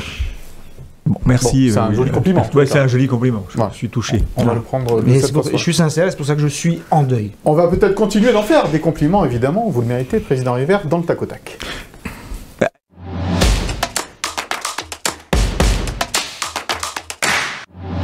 Une petite précision, président. Une précision, c'est très gentil, vous lui merci. Et c'est vrai que depuis 14 ans, on a eu des moments difficiles, mais moi je retiens que les bons moments, et je voulais donner un grand merci à tous les gens que j'ai croisés. Comme vous dites, dans la rue, j'ai croisé tellement plein de gens qui, toujours un mot gentil ou une bienveillance, mais ce qu'il faut savoir, et donc je les en remercie tous, même le type anonyme qui me serre la main ou que je ne connais pas, et bon, mais tout ça, ça s'est fait avec les gens qui sont autour de moi. Seul, on ne fait rien. Moi, j'ai fait des choses parce que j'avais des gens autour de moi qui m'ont aidé et qui m'ont permis de faire tout ça. Voilà, un chef d'entreprise, il donne une direction, il donne une stratégie, mais si vous n'avez pas les gens autour de vous... Moi, j'ai une chance dans ma vie, je le dis sincèrement, c'est pas la modestie. Je ne sais pas faire grand-chose. Il y a des choses que je sais bien faire, des choses que je ne sais pas très bien faire, mais j'ai toujours la chance d'être très bien entouré. Mais vous savez vous entourer. Peut-être, mais je pense qu'un chef d'entreprise, c'est un chef d'orchestre qui ne sait pas jouer du violon, qui ne sait pas jouer du piano, qui ne sait pas jouer ça, mais qui va prendre les meilleurs dans chaque domaine Et une entreprise, elle progresse comme ça. Et si vous mettez l'humain dans l'entreprise, alors les gens, ils montent aux arbres. Bon, la petite précision. Mais c'est grâce aux équipes. C'est pas Jean-Pierre River. Et souvent, on récompense le dirigeant, bravo. Mais tout ça a été fait grâce à tous les gens qui m'ont entouré. Voilà, c'est pas mon travail, c'est le travail de tout le monde. Bon. Président, c'est l'heure de la petite surprise pour commencer ce petit tac au tac. J'aimerais rendre un petit hommage au meilleur des intervieweurs. Vous connaissez Thierry Ardisson qui nous a hélas quitté cet été. Donc si vous le voulez bien, on va faire une interview River, c'est fini. C'est le nom de l'interview. Mais avant cela, je vais troquer la chemise blanche pour le t-shirt noir. Allez, on y va. Et voilà, c'est la magie de la télévision déjà changée en homme en noir. Président, on va attaquer donc cette petite interview River. Bonjour Thierry. Bonjour Président River, avec un point d'interrogation exprès et un point d'exclamation. On verra qu'est-ce qu'il en est réellement. Jean-Pierre River, vous êtes né le 2 septembre 1957 à Condom, dans le Gers, qui, comme chacun le sait, est la capitale mondiale du préservatif. Est-ce que ça vous a appris très tôt à vous protéger dans le milieu du foot et des affaires? Non, parce que quand j'étais petit, alors franchement, je n'avais pas la connexion avec le préservatif. D'abord, je ne suis pas resté très longtemps à Condom, je suis resté même pas une année. Après, j'ai circulé dans le sud-ouest et puis à 10 ans, je suis arrivé à Nice. Bon. Jean-Pierre River, si je vous dis le gym, vous me répondez quoi? Amour, souffrance ou business? Ah, pas business, pas de souffrance, plaisir. Amour? Amour, plaisir. Plus de plaisir que l'amour? C'est quoi la différence? L'amour, ça s'arrête pas. Le plaisir, c'est un moment où on passe de bons moments et puis un moment où on s'arrête. L'amour, quand on a la chance de le croiser un jour, on essaie qu'il aille jusqu'au bout. Du plaisir, vous en avez donné à vos supporters? Ça, je sais pas. Moi, j'en ai pris. J'ai plutôt tendance à retenir que les bonnes choses. Donc, j'ai pris du plaisir, oui. C'est une belle aventure que j'ai vécue. C'est une chance. Balotelli, Ben Arfa, Favre, Galtier, lequel vous a donné le plus de maux de tête? Balotelli, aucun. Ben Arfa, aucun. Favre, pas du tout. Et Galtier, non plus. Pas de maux de tête? Non. Bon. Et le plus de frissons? Athème. Ça, c'est votre coup de maître? Non, c'est pas mon coup de maître. C'est un travail collectif, encore une fois. Mais Athème, moi, j'ai adoré ce joueur. J'allais au stade. Une fois, j'ai pas pu aller à l'extérieur. J'étais quelque part. Et je me suis dit, je vais pas pouvoir voir le match. Coup de bol, j'ai vu le match. J'étais derrière ma télé. Je me suis régalé. C'était contre Rennes. Toujours à l'extérieur. Le plaisir, oui. Vous êtes arrivé, vous étiez novice dans le football. Est-ce que vous devez tout à Julien Fournier? Beaucoup. Beaucoup parce que quand j'arrive, je vous dis, j'avais rencontré Julien un mois avant et on avait eu un déjeuner où c'était très bizarre. On était d'accord sur tout, sur la vision des choses. Moi, je venais pas du football, lui venait du football. Et on était en phase. Bon. Et quand je fais l'audit, en fin de soirée, j'appelle Julien, j'ai dit Julien... on peut se revoir. Et donc, oui, Julien a été important. Pourquoi? Parce que c'était un sachant. Vous savez, quand vous arrivez dans un métier que vous connaissez bien, vous faites des erreurs déjà. Bon, on en fait toujours, bien sûr. Quand vous arrivez dans un métier que vous ne connaissez pas et que vous pensez que la personne qui est en face de vous est en phase avec ce que vous voulez faire, parce que c'est important, il a dû savoir, il faut s'en servir. Et Julien, ça a été, franchement, on a passé les 9 premières années, c'était un bon équilibre entre nous deux. Après est arrivé Ineos, ça a été différent parce que, ce qui est normal, hein, le pouvoir était plus au même endroit, donc ça a été plus complexe. Voilà. Vous êtes fâché aujourd'hui ou vous en Pas du tout. J'ai eu Julien il y a 3 jours, je l'ai appelé pour qu'il vienne sur Benfica parce que son épouse était présente dans le cadre du Point Rose. Il m'a dit écoute, je viens pas au stade, mais on se voit avec grand plaisir en septembre. Pour parler des personnes avec qui vous avez été un peu fâché, Éric Roy, vous regrettez de vous êtes fâché avec Éric Roy? Alors Éric, c'est un garçon que j'aimais bien. Il se trouve que quand je le croise avec Olivier Chouafny, une fois, il me dit tu devrais reprendre le club et tout. Bon, plusieurs fois, ils me l'ont répété. Puis un jour, j'y vais. Et Éric, quand j'arrive, il est entraîneur. Je lui fais confiance. On fait quand même des investissements importants à l'époque, puisque on passe pratiquement tout l'investissement. Et puis, ça se passe pas très très bien sur le terrain. Et puis, je vois des gens que je citerai pas, mais notamment qui nous a quittés, parce que celui-là je peux le citer, il nous a quittés, qui me disent Prez, on va dans le mur. Et là, j'ai une décision importante à prendre, qui n'est pas simple, surtout que j'ai pas tous les codes du football, et je prends la décision, c'est de ne pas garder Eric entraîneur. Il vous en a beaucoup voulu. Je pense pas que ce soit que ça. Il s'est passé des choses, on va dire, la façon dont ça s'est fait, qui était... Voilà, ça s'est pas bien passé sur la méthodologie, entre guillemets. Vous le regrettez ? Je regrette quand j'ai des gens que j'aime bien, parce que j'aime bien Eric, j'ai rien contre lui, c'est un gentil garçon et qui aujourd'hui fait des miracles à Brest. Je regrette pas d'avoir pris cette décision à l'époque, parce que je pense que c'était la bonne décision. Parce que ça nous a amené à prendre René, après Claude Puel et ainsi de suite. Donc je pense que c'était la bonne décision. Mais humainement parlant, oui, moi j'ai rien contre Eric, c'est un garçon que j'apprécie. On a tous nos qualités et nos défauts. Je regrette la méthodologie qui a été employée à l'époque, qui était peut-être pas celle que j'aurais pratiquée, mais il fallait peut-être faire comme on a fait pour que ça se passe comme ça. Bon, voilà. On sait que le Niçois Jean-Pierre River est exigeant, râleur, passionné. Est-ce que vous êtes parfois dit « mais pourquoi je me suis embarqué là-dedans » ? Les seules fois où je me suis dit ça, c'est chaque fois qu'il y a eu des incidents au stade. Notamment la première fois, le Nice-Saint-Étienne, vous voyez un type qui est suspendu à la tribune, vous vous dites, mais qu'est-ce que je fais là, quoi ? Je ne suis pas venu pour ça, je suis venu pour construire quelque chose, pour bâtir quelque chose, et d'un coup, vous avez l'impression que l'immeuble s'effondre, et que vous dites, il faut repartir à zéro. Ça, c'est dur. C'est les seules fois... Après, j'ai pas peur du combat. L'affaire Payette ? Ouais, ça c'est particulier, ça c'est un truc, ça. Alors ça c'est. Je me suis exprimé là-dessus. Oui, mais enfin vous n'aviez pas envie d'être là, quoi. Non, parce que, mais enfin franchement, et puis en plus, ce qui se passe après, la conf de presse, tout, c'est tout sauf moi ça. Et ça j'ai regretté, hein, franchement. Mais voilà, dans le football, vous ne pouvez pas toujours dire tout ce que vous pensez. Mais voilà, c'est les seuls moments où j'ai regretté d'avoir pris ça. Ça vous a fait prendre de la bouteille. Quand vous faites exfiltrer face à mais on ne se fait pas exfiltrer. Vous partez à la mi-temps. Non, c'est pas ça. À la mi-temps, je suis avec Julien dans le vestiaire, il y a quelqu'un de la police qui arrive, il me dit « Monsieur River, il faut qu'on vous protège. » Écoutez, moi, j'ai pas besoin de protéger, sincèrement. Tranquillement, on est peinard.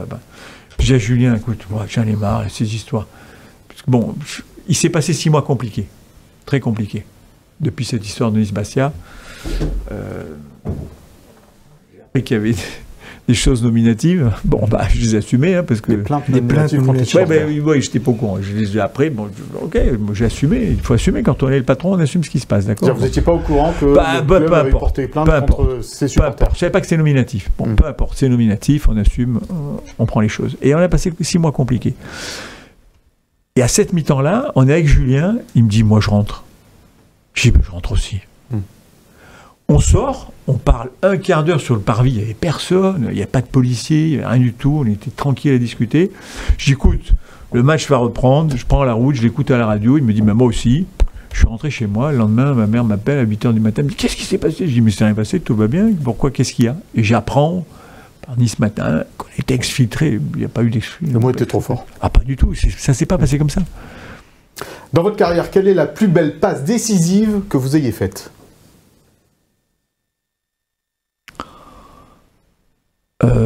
La plus belle passe décisive,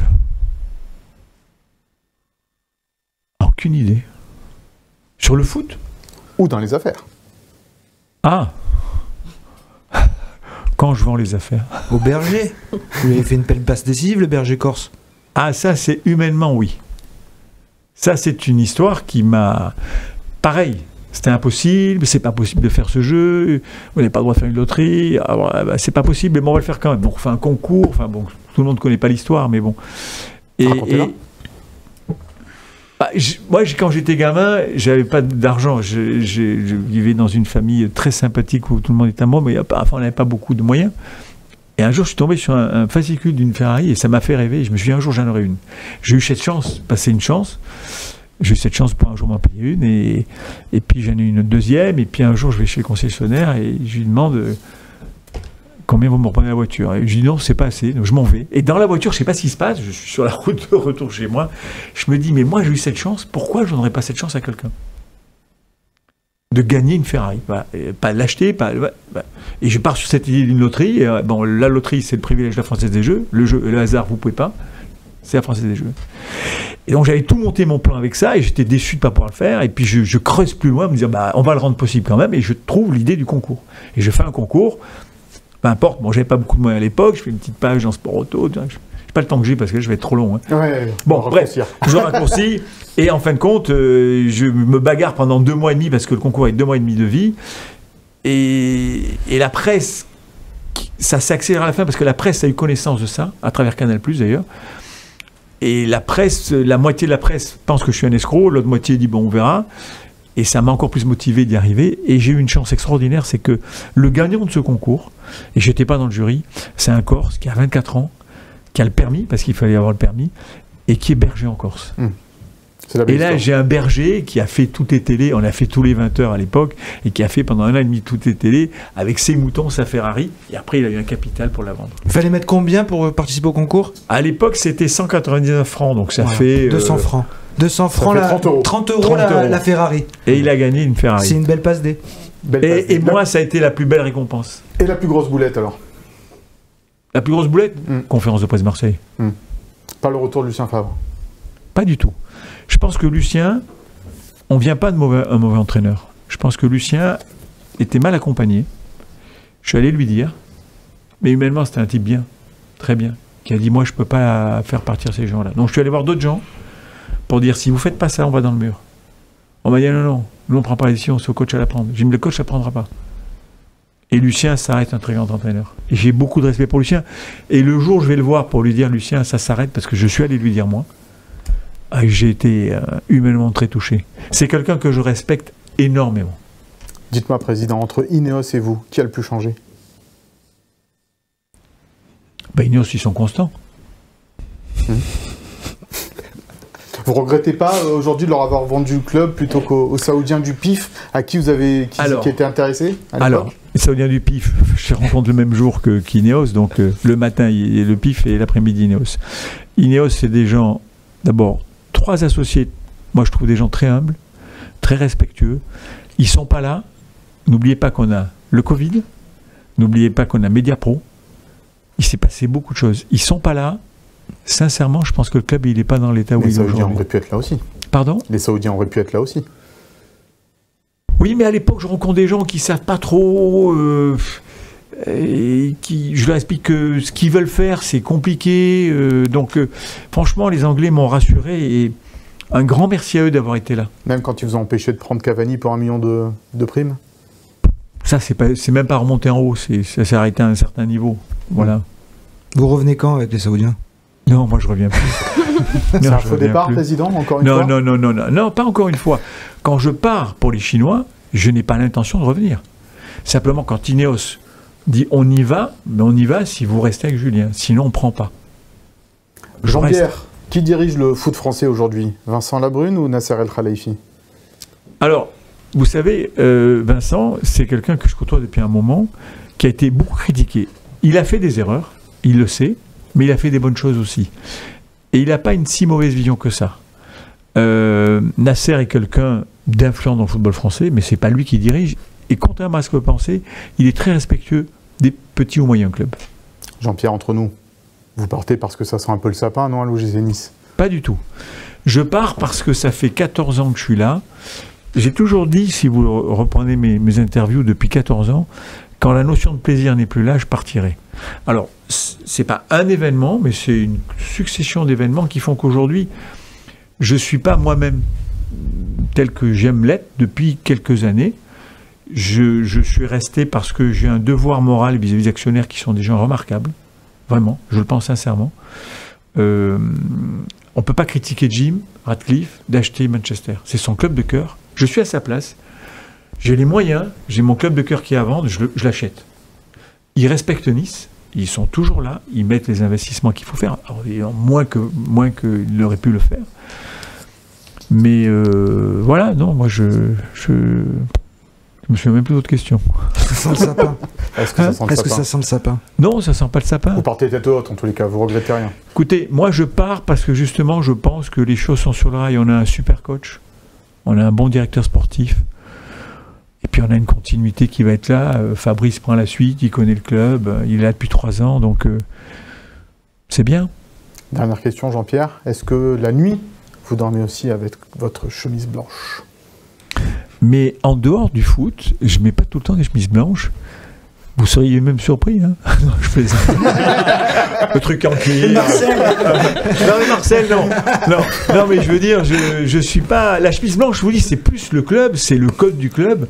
Et déjà que je porte pas toujours les fringues qui sont nécessaires pour le code du club, je mets au moins les couleurs qui sont nécessaires pour le code du club. Bon, et on va arrêter là cette interview style Hardisson. J'espère que ça a été. Ah bah, c'est parfait. Mais vous avez jamais été agressif ou méchant avec moi, hein. Toujours bienveillant. Bon.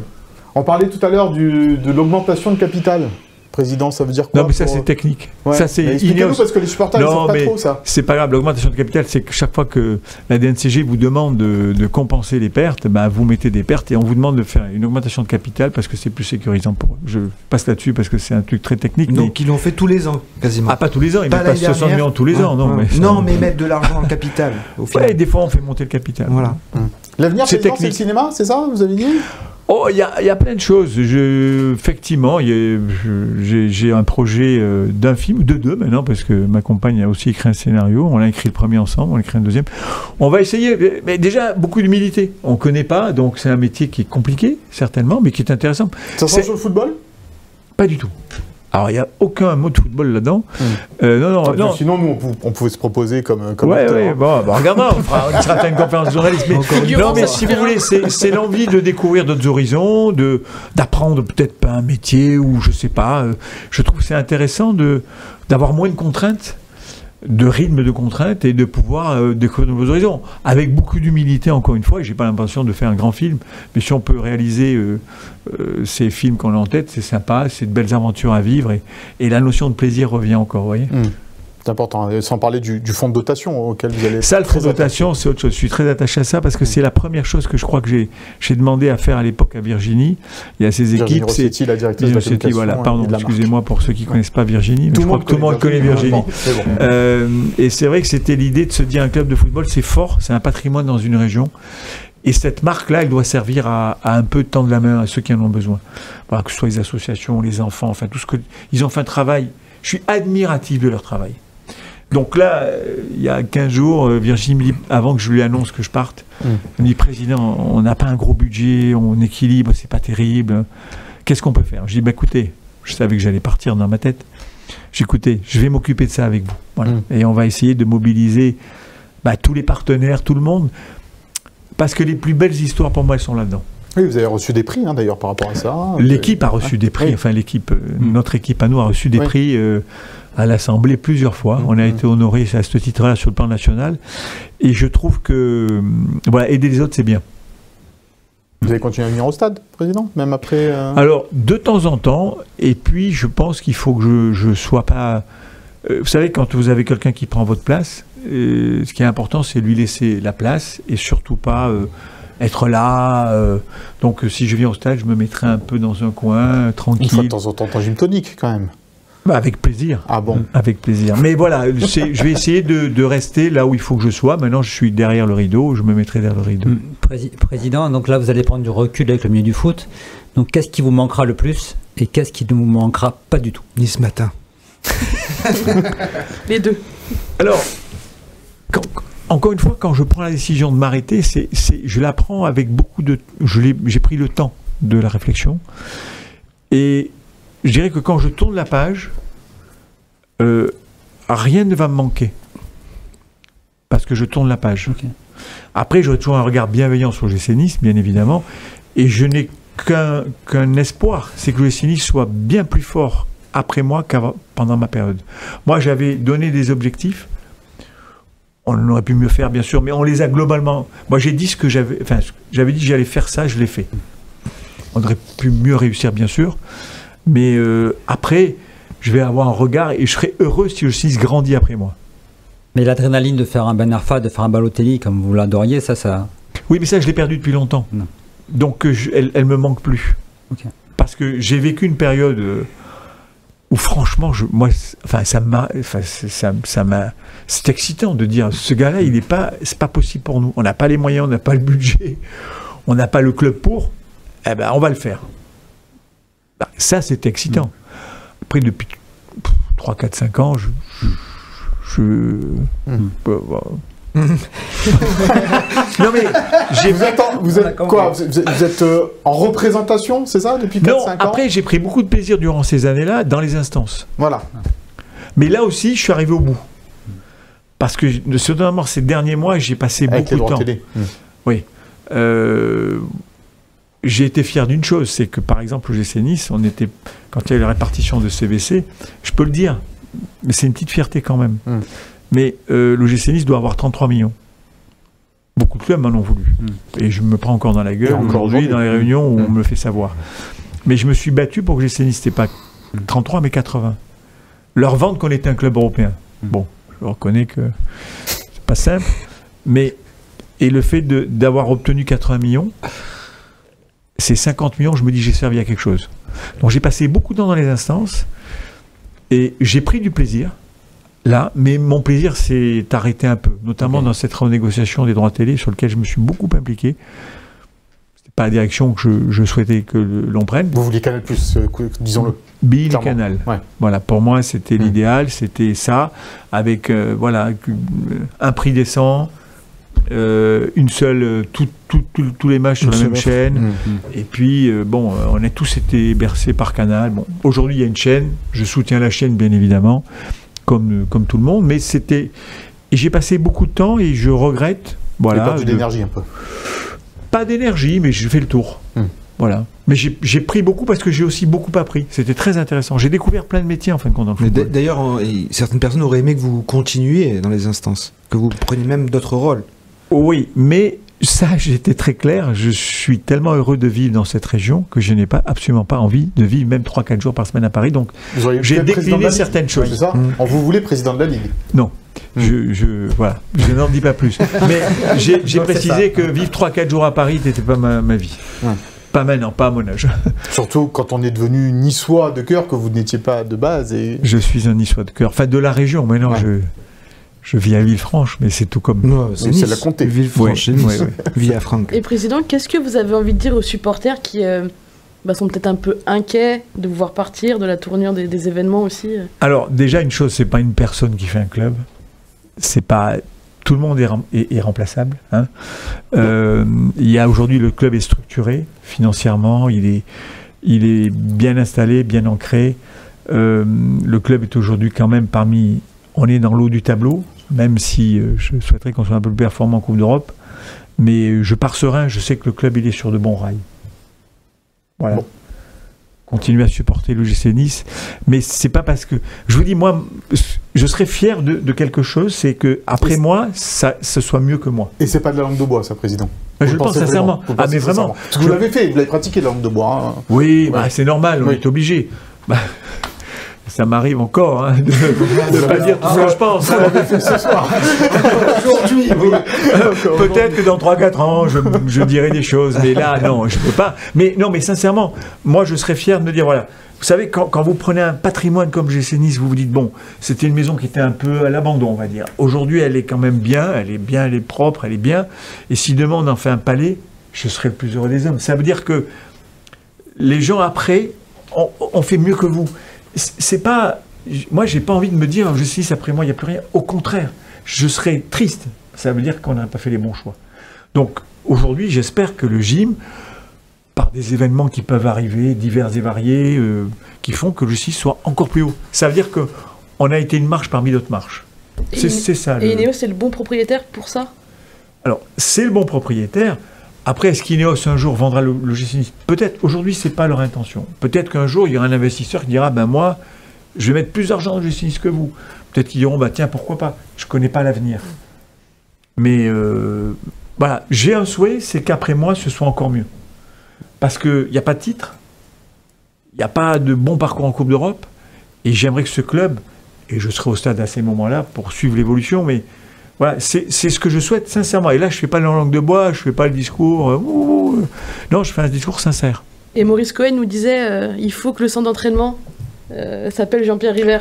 Alors Maurice, je ne le connaissais pas quand je suis arrivé, mais après c'est devenu un ami aujourd'hui. Et je l'ai remercié parce qu'il a toujours la bienveillance à mon égard, toujours de gentils mots. Mais là, c'est pas la peine d'aller plus loin. Bon, le allez. centre, il est comme il est. On va reparler encore avec vous, Président River. Vous allez nous donner 2-3 petites anecdotes que vous avez jamais racontées dans le Souviens-toi. Avant cela, oui, on va faire très Je suis un vite, peu long, moi, c'est pour vous. Hein. Non, mais on va faire, vous inquiétez pas, on a tout le temps, nous, on est bien On fait avec une vous. émission spéciale sur 3 semaines. On en profite. Moi, je vais revenir alors. Je reviens alors. Tous les jeudis, il faut revenir. Tant que vous êtes Mais là, moi, on je en suis bien profite, avec vous. Président. Mais Nous moi, aussi, je on est très m'éclate bien avec vous. Allez, rapidement, le Je cadeau vais de la postuler semaine. comme consultant. Ah, vous êtes embauché, il n'y a même pas besoin de postuler, c'est bon. C'est signé. Je mets un CV. C'est signé. Allez, le cadeau de la semaine, on y va, c'est rapide.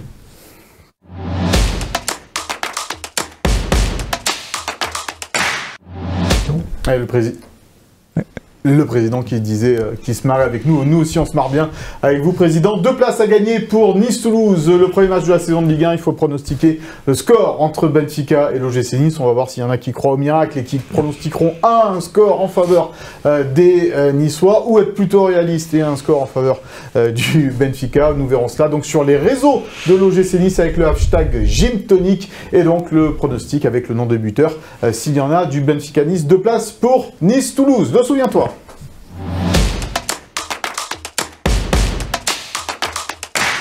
Ce que vous n'avez jamais dit, Président, publiquement en tous les cas, ce que vous n'avez jamais raconté, on a préparé un petit peu cela, et il y a une première information. Il y a beaucoup de choses. Hein. Il y a beaucoup de choses, j'imagine. J'espère qu'un jour vous écrirez un bouquin. Non. Pourquoi pas par rapport à tout cela. Mais vous vouliez nous raconter, eh bien, par exemple, le transfert avorté de Mika Seri à Barcelone. Oui, ça a été un coup dur. Alors, un coup dur à plusieurs titres. Humainement parlant pour le joueur, parce que je me souviens, on est dans le vestiaire pour Naples.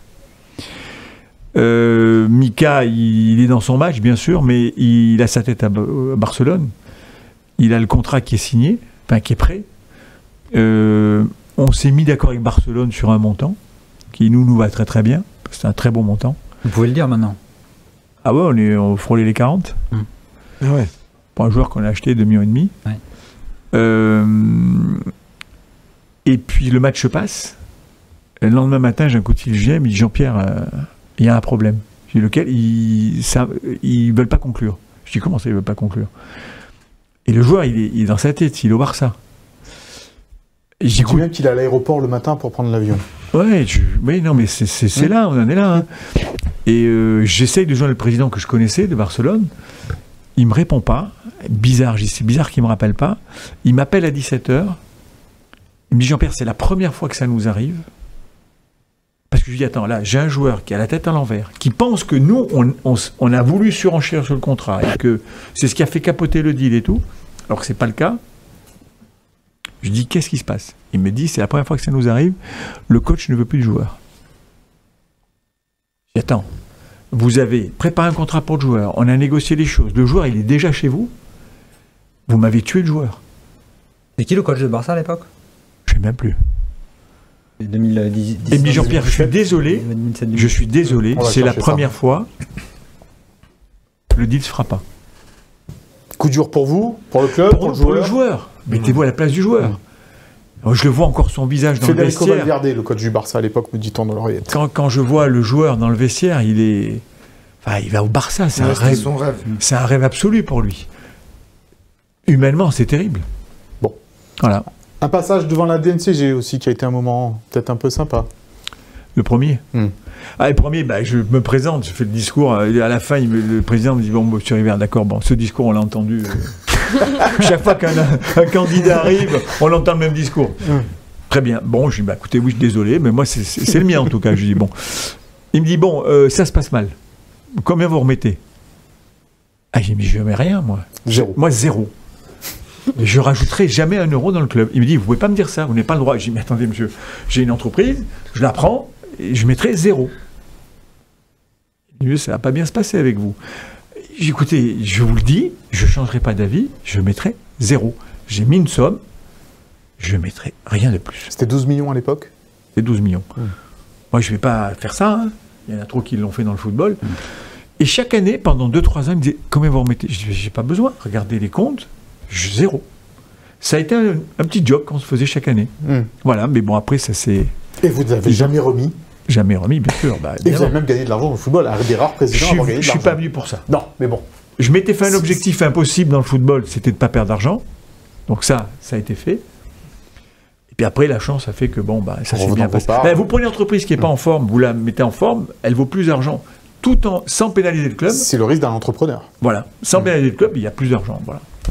Un dernier mot peut-être sur nos amis de Lorient, qui nous ont fait un mauvais coup une fois. Alors, je ne sais pas si c'est eux. On m'a dit que, mais sur Ben Arfa, il arrive en janvier et puis il y a quelqu'un qui a appelé la Ligue pour dire hop. Il a joué. Ben Arfa, il a joué un match avec les jeunes de moins de 18, donc 3 clubs, pas possible. Et là, franchement, c'est la douche froide. Et Hatem, bravo à lui, et je le remercie, il m'a dit, on avait sympathisé avec Hatem sur ce truc-là. Je dis, moi, il faut que tu reviennes en juin. Et tu fais le début de saison. Tu viens avec nous. Et je me suis dit, il va y avoir plein de propositions en 6 mois. Si Nice a pu faire Hatem, ça veut dire que ça a donné des idées à tout le monde, certainement. Quoique, à l'époque, on était toujours un pari risqué. Toujours un pari risqué. Et puis, il a tenu sa parole, il était là au mois de juin, et on a pu faire Hatem, et j'étais très content de ça. Donc, Malgré- si c'est Lorient, c'est Loïc Ferry, donc. Hein. Non, je ne sais pas si c'est Lorient. Franchement, il y a des bruits qui président courent. maintenant. Non, Faut le il y a dire. des bruits qui courent, mais bon, vrai ou pas. Voilà. Bon. Vous en direz d'autres un jour? Oh, il y a un stock. Hein. Bon, gardez Il y a un ça grand pour stock. la prochaine fois que vous venez, Président Rivère. Merci beaucoup en tous les cas d'avoir Merci été à vous, et encore une sur le fois, plateau. j'ai pris beaucoup de plaisir dans le football. Et chaque fois qu'on a fait des trucs comme ça, c'était toujours très amical et très sympa, et j'ai pris beaucoup de plaisir. Et un grand merci à tous ceux qui nous écoutent, parce que voilà, et c'est aussi grâce à eux qu'on est là, que j'ai été là, et c'est bien d'avoir été président d'un club, c'est une vraie chance dans la vie d'un homme, je trouve. Et je pense qu'en leur nom, on peut vous remercier pour ces 14 années de présidence. Vraiment, Jean-Pierre Rivère, on peut applaudir. On peut Ah non, Merci quand même. Ouais, Non, je vous merci. applaudis, vous. alors. Je pense que c'est difficile d'avoir un président un jour dans un club qui arrive à dire ce qu'il va faire et faire ce qu'il a dit. Voilà. Et c'est ce que vous avez fait. Une statue pour JPR. Pardon. Une statue pour JPR. Ah non, le nom Non, du centre non. d'entraînement, comme l'a Voilà. proposé Maurice Cohen. Ah. Statut, c'est ce que j'avais dit à Ben Arfa. J'ai dit, tu sais quoi, tu restes une année. Si tu fais une deuxième, tu as une statue sur la place Masséna, toi. À la place de l'Apollon. On aurait mis à Pas la terre. place de l'Apollon, mais on aurait trouvé- Pas nu. on aurait trouvé une place. On aurait trouvé une place.